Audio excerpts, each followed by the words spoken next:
पुण्यातल्या सायबर फसवणूक प्रकरणात राष्ट्रवादी काँग्रेसशी संबंधित तुषार वाजंत्री याला पनवेलमधून अटक करण्यात आली।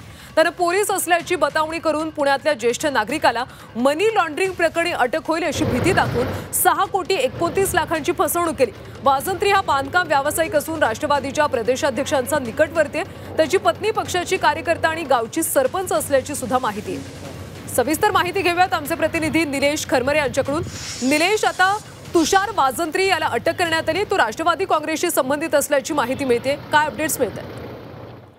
खरं तर अनेक वर्षांपासून तुषार वाजंत्री आहे ज्याचा शोध सायबर पोलीस घेत होते।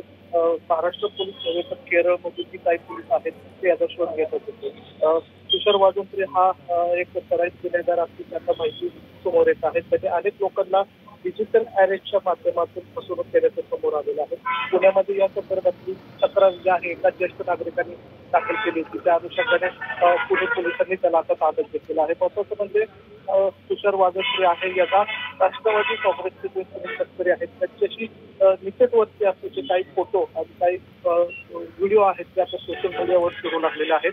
एवढंच नाही तर त्याची बायको सुद्धा आहे की राष्ट्रवादी पक्षाची एक सरपंच असल्याची सुद्धा माहिती मिळते। खरं तर या प्रकरणामध्ये जर बघितलं तर नॅशनल सायबर पोर्टल वगैरे आहे त्याच्यावर अनेक राज्यातून त्याच्यावर गुन्हे दाखल असल्याचे त्याच्यामुळे महाराष्ट्रासह इतर राज्यातही पोलीस जे आहेत ते तुषारच्या मागावर होते।